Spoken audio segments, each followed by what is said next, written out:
नमस्कार, मी पंजाब डक. माझी शेतकऱ्याला विनंती, विजा कडकडत असताना झाडाखाली थांबत जाऊ नका, आंब्याच्या झाडाखाली थांबत जाऊ नका, लिंबाच्या झाडाखाली थांबत जाऊ नका, नारळाच्या उंच झाडाखाली थांबत जाऊ नका, पाण्याच्या टाकीखाली थांबत जाऊ नका, मोबाईल टावरला हात लावून उभा राहू नका, लोखंडी पोलच्या बाजूला उभा राहू नका.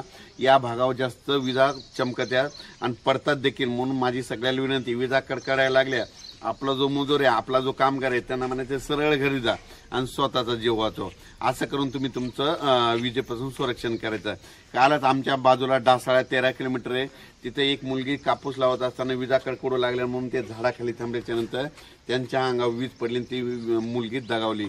म्हणून माझी तुम्हाला विनंती आहे की विजा कडकडत असताना झाडाखाली थांबत जाऊ नका, वाटल्यास घर जवळ करा आणि स्वतःचा जीव. राज्यामध्ये आज 16, 17, 18 दररोज वेगवेगळ्या भागात सरी येणार आहेत, म्हणून हा अंदाज लक्षात घ्यायचा.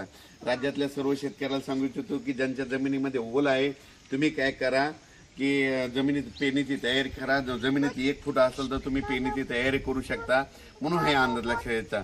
पण राज्यात सांगायचं झालं तर दररोजच वेगवेगळ्या भागात पाऊस चालू राहणार आहे, म्हणून हे अंदाज लक्षात येतात. सरी चालू राहणार आहेत, म्हणून सर्व शेतकऱ्यांनी सर्वदूर एखाद्या पाऊस पडणार नाही, पण भाग बदलत बऱ्याच ठिकाणी पाऊस चालूच राहणार आहे, म्हणून हा अंदाज लक्षात घ्यायचा. पूर्व विदर्भ, पश्चिम विदर्भ, दक्षिण महाराष्ट्र, उत्तर महाराष्ट्र, कोकणपट्टी, खानदेश, मराठवाडा या सगळ्या भागामध्ये वेगवेगळ्या भागामध्ये दररोजच पाऊस आहे. एकदम पाऊस काय उघडणार नाही, त्याच्यामुळे काही चिंता करायची गरज नाही. म्हणून पेरलेला देखील तुमचा उगवणारच आहे, म्हणून हा अंदाज लक्षात घ्यायचा. एकदम पाऊस असा उघडणार नाही, पण भाग बदलत पडणारच आहे, सरी येणार आहे, म्हणून हा अंदाज लक्षात घ्यायचा. परत एक माझी सर्व शेतकऱ्याला विनंती की आता पाऊस पडणार आहे तर त्याच्यामध्ये विजेचं प्रमाण जास्त असणार आहे, वारं सुटणार आहे.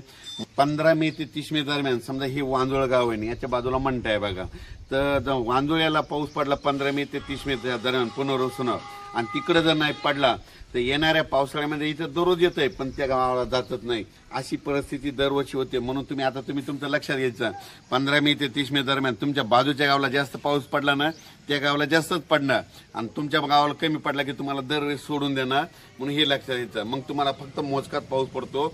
मग तुम्हाला पाऊस कधी येणार तर तुम्हाला 20 सप्टेंबर नंतर जास्त पाऊस पडतो, भाग बदलून पाऊस आल्याच्या नंतर, म्हणून हे लक्षात घ्यायचं. अचानक वातावरणात बदल झाला तर उद्या एक लगेच मेसेज दिला जाईल. धन्यवाद.